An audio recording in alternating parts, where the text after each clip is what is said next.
Exactamente. Tenemos en línea a Marcela Campagnoli, exdiputada nacional, ex vicepresidente de la Comisión de Familia, Niñez y Adolescencia. Campagnoli, ¿cómo le va? Buenas noches. ¿Qué tal? ¿Cómo están? Buen día a toda la audiencia. Un gusto charlar con ustedes. ¿Cómo está? Gracias por estar. Y al mismo tiempo también lo tenemos al doctor Roberto Pisotti, abogado, miembro de Usina de Justicia. Picozzi, ¿cómo le va? Buenas noches. Muy bien, buenas noches. Bueno, planteado el tema, en primer lugar, la posición de la coalición cívica, Marcela, en esto, siendo que la coalición cívica tiene posturas, en muchos casos muy lógicas, con relación a la necesidad de administrar el orden público, pero específicamente en el tema de la imputabilidad, ¿qué es lo que sostienen ustedes? Nosotros el proyecto que fue la base del que se consensuó, había proyectos del oficialismo que querían reducirla a 13, otros de algunos diputados a 12, otros que la querían bajar a 15, otros que no querían hacer nada. Entonces, bueno, yo fui trabajando bastante con la presidenta de la comisión, que era Laura Rodríguez Machado, para ir concientizando de la necesidad de la baja de imputabilidad, porque nadie puede negar que un chico de 14 años que delinque conoce la criminalidad de su acto. Ahora, también es cierto que es lamentable que la primera respuesta que pueda tener el Estado con un chico que delinque sea la respuesta penal. En un Estado muchas veces ausente en educación, en salud, en hábitat, en infraestructura, para darle respuestas que necesita un joven también. Por eso es que nosotros ponemos el foco, no solamente, por supuesto que un joven que delinque tiene que dar respuestas por el acto cometido, pero también tiene que haber medidas que le permitan a ese joven, si tiene que ser encarcelado por delitos graves o con penas alternativas de prisión, que pueda ser una libertad asistida, que pueda tener un control de que esté cumpliendo su ciclo escolar, de que esté cumpliendo con si tiene adicciones, con un tratamiento, que pueda tener una tutelaridad y lo fundamental es que tenga un régimen de responsabilidad penal juvenil que hoy no tiene. Hoy tiene un régimen tutelar, que es de la época de los militares, de 1980 es esa ley, y hoy ese joven no tiene las garantías que sí tiene un adulto en toda causa penal, que es la doble instancia, la asistencia a una defensa especializada porque es un menor, que se cumpla el juez que corresponde, que tenga todas las garantías del debido proceso que tiene un adulto. Entonces, para sintetizar y para que la gente entienda, el menor tiene que dar respuesta, tiene que dar respuesta. Ahora, si solamente nos vamos a enfocar en la baja de imputabilidad, no estamos entendiendo el tema. Porque ese menor de 15 años, que se le da una pena, por decirte, de 20 años, ya de los 35 años, que si nosotros no hacemos algo para que ese tiempo que está en la cárcel lo pueda reutilizar para su formación, para un oficio, para terminar su secundario, cuando salga va a volver a delinquir. Ahora, me gustaría preguntarle a Picozzi en ese sentido, porque está muy clara la posición, pero en otros temas en Argentina siempre por no hacer una cosa, porque en realidad había que hacer alguna otra cosa complementaria, en muchas áreas, sobre todo en la economía, sobre todo en materia social, se termina no haciendo nada. En este caso algo hay que hacer, Picozzi. Por supuesto. Por algún momento hay que empezar, digo. Hay que hacer mucho, en realidad hay que hacer todo. Entonces, no es solo bajar la edad de imputabilidad, eso tiene que ocurrir. 16 años es absurdo, 14 está mejor, 13 podría ser mejor, pero en realidad más que centrarnos en la edad, y después nos metemos en los otros temas que bien dice Campagnoli, el objetivo no es poner una fecha fija, porque eso no es científico. No hay un estudio que diga a los 15 años y 11 meses no entiende, a los 16 años sí. Lo que tenemos que ver es que el menor entienda lo que hace.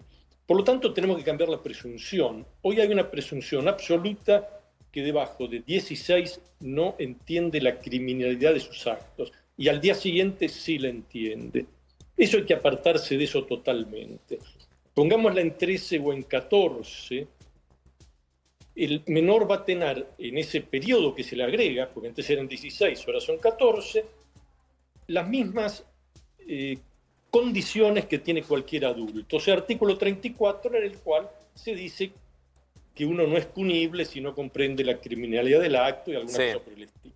O sea, que no hay que preocuparse porque el menor empeore su situación ante el Código Penal. Las presunciones no pueden ser absolutas, tienen en estos casos que ser relativas. Y de los 14 o de los 13 para abajo, que haya otra presunción, que el niño no entiende lo que hace, pero si se demuestra que lo entiende, caiga la presunción. O sea, tuvimos tuvimos el caso de este chico de 12 años que murió dentro de un auto en medio de un enfrentamiento, que parecía que no entendía, pero después viendo los posteos y la forma en que se presentaba, generaba muchas dudas, ¿no? Nunca había aparecido, por ejemplo, en sus posteos de redes sin una... Todos los posteos tenían un arma en la mano. Algo debía entender de lo que estaba haciendo. Seguramente, por eso acá la postura para mí tiene que ser lo más elástica posible y adecuarse a la realidad y no tratar de que la realidad se adecue a unas fechas que, insisto, no tienen ninguna base científica.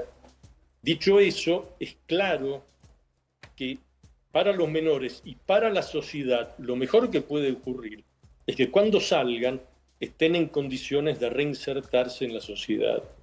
O sea, que reciban educación, que haya pedagogía especializada en ellos, que aprendan un oficio, que aprendan un trabajo, que comprendan que lo que hicieron no es correcto, si es que tuvieron alguna duda, que entiendan que además al infringir la ley se produce un castigo, que lo sepan también, porque si es gratis, la duda o la decisión de delinquir o no, no tiene costo. Tienen que entender que hay una responsabilidad. Ahora, doctor, y esto se lo pregunto también a Campagnoli, mucho de lo que usted dice puede llegar a terminar, de acuerdo a como sea la legislación necesaria, dentro de lo que considere o de el albedrío del juez que tenga la causa, que es el que va a tener que evaluar la situación. Y la historia reciente nos está diciendo que cuando un juez, en lugar de la palabra deber, se le pone la palabra poder, toma decisiones que en algunos casos son sacarse el tema de encima. Lo estamos viendo todos los días cuando se dice que un juez puede otorgarle cierto beneficio, termina otorgándolo para sacarse el tema de encima.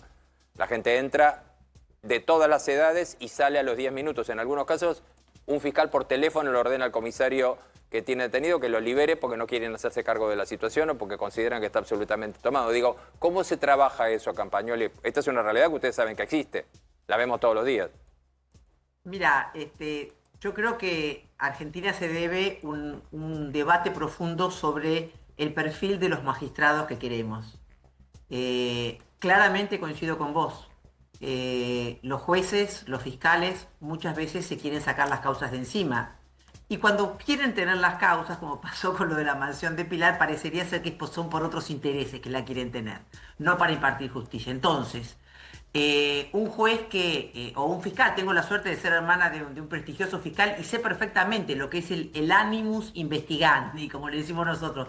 Cuando alguien quiere investigar, cuando alguien tiene deseos de encontrar la verdad y de que se arribe a una solución justa para la víctima y para el victimario. Entonces, acá claramente, si nosotros pudiésemos lograr, como decíamos al principio, no solamente, y como bien decía también el doctor Picozzi, no solamente una mirada punitiva, sino una mirada de reinserción social, un régimen de responsabilidad penal juvenil, que es totalmente distinto a lo que existe hoy, que no existe un régimen penal juvenil ni siquiera para los que tienen 16 años o 17 años. Nosotros, es la única oportunidad que hoy tendría el Estado. Imagínate un chico de 15 años que delinque, que vuelve a su casa. No puede hacer nada el Estado hoy. Si nosotros tuviésemos un régimen de responsabilidad penal juvenil, el Estado podría decir, bueno, este chico tiene familia que lo pueda contener, bueno, hacer un apoyo familiar a los padres. No tiene familia que lo pueda contener, bueno, ver hogares de tránsito, ver institutos, ver una libertad asistida, ver de qué manera podemos controlar para que él pueda terminar sus estudios y tenga también un control de su salud y si tiene adicciones tenga un tratamiento. Es decir, Hoy el Estado no puede hacer nada con ese menor. El menor vuelve a su entorno de criminalidad. Mientras que si tuviésemos este régimen de responsabilidad penal juvenil, el Estado tendría herramientas para poder intervenir en esa situación de criminalidad cotidiana que tiene ese menor. Mariel. Por eso insistimos. No es solamente un foco, no tiene que ser un foco punitivo, una mirada punitiva, tiene que ser una mirada Sí, está claro. de reinserción social. Ahora, ¿Perdón? Campagnoli, acá María Sí. Fitzpatrick la saluda. Justamente sobre este punto que está señalando, en el dictamen que se aprobó en la Cámara de Diputados, que entiendo que es el que va a tomar como base el gobierno, porque ahí hubo consensos alcanzados y eso le garantiza un piso, un número de votos, al menos en la Cámara Baja. Ahí se contemplaba que, por ejemplo, los menores no pueden estar a partir de los 14 detenidos con mayores, que tiene que haber Obvio. condiciones especiales de alojamiento. Por supuesto. O sea, eso va a requerir invertir desde el Estado en instituciones, porque hoy por hoy el supuesto. sistema no lo contempla, y si van a una cárcel o a un instituto de menores donde terminan saliendo escapándose o saliendo peores, el sistema está fallando. Por supuesto, por eso es que tenemos que mirarlo como una inversión en prevención y no como un costo a esto. Obviamente va a haber que hacer inversión, va a haber que hacer alojamientos especializados o pabellones bien determinados y separados de menores que no pueden estar con adultos. Argentina ha firmado tratados de derechos humanos, tratados de los derechos del niño, así que no podemos infringir aquellas cosas que sí hemos votado, hemos adherido. Pero sí lo que podemos hacer es empezar, porque algún día hay que empezar. Todos te dicen, no, pero es mucho dinero. Bueno, algún día hay que empezar, porque si no, no estamos haciendo prevención, estamos tapando un agujero que se va a destapar por otro lado. Y nosotros Sí, lo que está. tenemos que lograr es que ese menor, el tiempo que tenga que estar detenido, si es que le va a tocar estar detenido, o si va a estar en un lugar con una libertad asistida, si va a estar en un instituto o en lo que sea, ese tiempo lo puede aprovechar para mejorar sus hábitos, para mejorar sus condiciones, para adquirir un oficio, para darle herramientas que le permitan no tener siempre al delito como el atajo de salida de supervivencia. Un pronóstico que le pregunto a los dos, pero arrancando por Picozzi. Esto se intentó legislar sobre esta cuestión, se intentó muchas veces. ¿Qué pronóstico tiene esta vez? Yo creo que si se encara de los dos lados, o sea, coincido mucho con lo que dice la doctora, porque tenemos una herramienta y tenemos quien la aplica. La herramienta hoy es imperfecta y quienes la aplican tampoco son perfectos, por decir un eufemismo. O sea, la herramienta tiene que ser perfeccionada, tiene que mejorar. Y luego necesitamos que haya fiscales, jueces, que haya todo un poder judicial que se encolumne en defender a las víctimas de los delitos y, en segundo lugar, a los victimarios. Doctor... Pero que tengan claro que cuando se suelta un niño de 16 años, y digo niño por no decir joven, y vuelve a matar, quien lo liberó, quien pudiendo no haberlo hecho en el futuro, cuando modifiquen la ley, lo hace, tiene que tener alguna responsabilidad. Doctor, o sea, la herramienta no es perfecta si los que la aplican no actúan de buena fe. Le pido un segundo, doctor, le agradezco, Sí, porque claro. tengo que volver a Mar del Plata con un urgente, justo con movimientos y disturbios que hay en la puerta del hotel donde está... Adrián, ¿estás ahí? ¿Dónde está Javier Milei? Sí, hubo algún disturbio en la vereda de enfrente con la policía y algunos manifestantes. De este lado está a punto de salir Javier Milei, el vehículo oficial que lo trasladó del aeropuerto de Mar del Plata hasta aquí el hotel está delante nuestro. Nosotros quedamos exactamente detrás del cordón humano del personal de seguridad del presidente. Esta es la camioneta que lo va a trasladar a Güemes. Estamos aquí, si el presidente sale, vamos a intentar dialogar con él, porque va a pasar exactamente por donde estamos nosotros. Como ves, están moviendo el vehículo. Y enfrente hay un fuerte operativo policial. Nosotros quedamos de este lado de la valla. ¿Qué es lo que pasaba enfrente, Sí, Adrián, que veíamos en las imágenes recién? Enfrente hay muchas personas y estaban discutiendo con la policía, voló algún botellazo. No hubo la policía solo no hubo no accionó ningún tipo de arma a la policía, lo que sí los corrió hacia atrás, hacia la vereda. Va a subir la vereda, ¿estás viendo acá? Está subiendo la vereda, bien a la vereda. Bien a la vereda, están subiendo la camioneta presidencial. finalmente no va a ingresar por la calle como estaba planificado. Y otro dato, está comenzando a lloviznar, ¿sí? Que era una de las posibilidades para la tarde y también una de las posibilidades de que se suspenda la caminata si llovía, ¿no?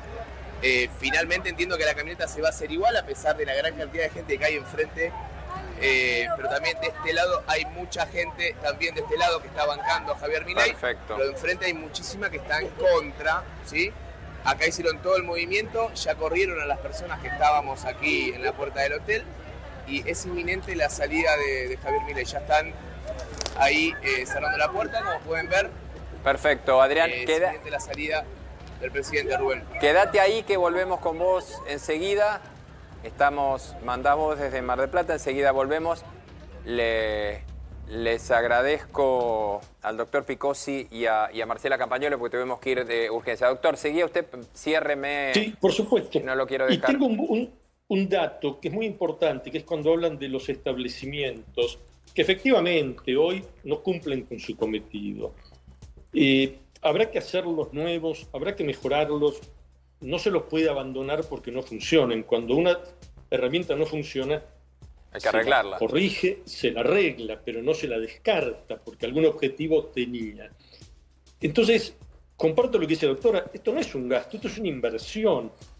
Y a la Argentina esta inversión no solo le va a originar enormes beneficios, porque la delincuencia además tiene costos, sino que no influyen los números. El presupuesto de la nación argentina hoy es de 104.000 millones de dólares. O sea, hay plata. Hace falta tener la voluntad de esos 104.000 millones de dólares, que es una cifra escalofriante, destinar lo que haga falta para terminar con este problema. Porque si estamos hoy reunidos es porque hay un problema. Y hay un problema serio. Está claro. El doctor, le agradezco mucho. Marcela, como dice el doctor, hay un problema serio. Hay una cuestión que puede ser de plata, pero hay una cuestión que es de la vida de los argentinos. Argentina en muchas áreas, no digo en todos su territorio, pero en muchos lugares se ha vuelto un lugar imposible de vivir. Hay gente que a partir de las 5 de la tarde ya no tiene vida, se tiene que encerrar en su casa. Y esto tiene que ver con el delito de adulto, pero tiene mucho que ver, y lo vemos todos los días, con el delito infantil. Y digo infantil porque en algunos casos estamos hablando, como este caso de un chico de 12 años, que es imposible, o hubiera sido imposible pensar que un chico de 12 años tuviera antecedentes. Sin embargo, este caso era así. O delitos de jóvenes. Es decir, algo hay que hacer para que este país vuelva a ser vivible en muchos lugares. Por ejemplo, con Urbano. Totalmente, estoy de acuerdo con vos. Y si vos te acordás, van a ser 2 años, de aquel episodio de Kim Gómez, de la chiquita que fue arrastrada por el auto, en el auto que su mamá la había dejado dentro del auto, ¿te acordás? Y que murió cuando querían robarle el auto. El padre, que yo compartí con él varios momentos, el padre me decía que cuando él tuvo que ir a la fiscalía, que tenía que ir a declarar al menor que había intervenido en el episodio, el padre del menor que debió presentarse estaba preso, no pudo ir. Y la madre que llegó a la fiscalía llegó esposada. Me acuerdo. Entonces, y él mismo me dijo, ¿cuál era? Ese chico creció roto. Es decir, hay veces hay veces que la realidad se impone, y esto no quiere decir que esté justificando y que esté diciendo ese chico no le quedaba otro camino que el delito. Lo que estoy diciendo es que hay historias que hay que reparar. No, absolutamente. Por eso hablamos de la reinserción social. Marcela, muchísimas gracias. Doctor Picozzi, muchísimas gracias. A ustedes. Gracias a ustedes. Gracias a los dos por el aporte.